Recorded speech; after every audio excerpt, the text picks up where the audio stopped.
Hey guys, there is something I just came across today, and it just don't let me go.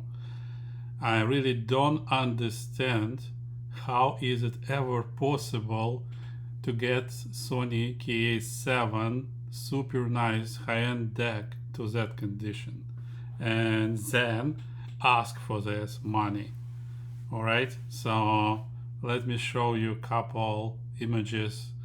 You will not be disappointed. I really believe you won't. So that's the front view, and I was really scared when I first take a look on it.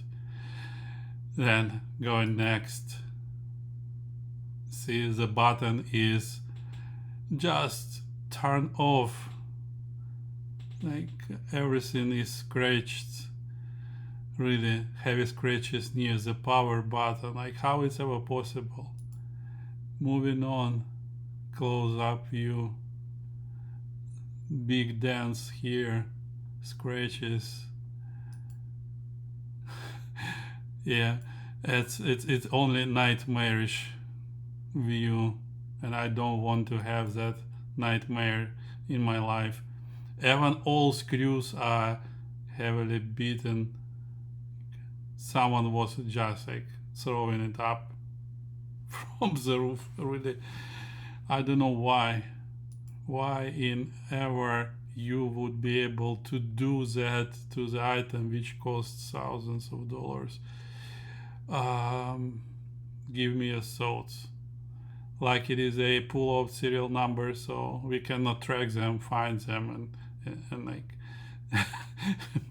do the same what they did to this deck. The same for them. Really, power cord was torn apart. Bottom panel is heavily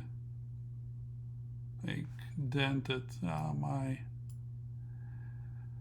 Alright, I hope I didn't scare you too much, and they ask for that $400.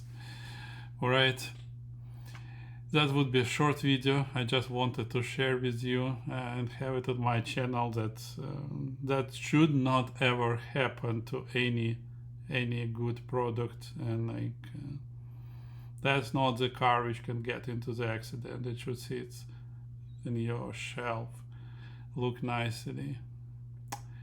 Alright, I hope you would not be scared and would not get new nightmares, and you are welcome to place real-time bid for that item.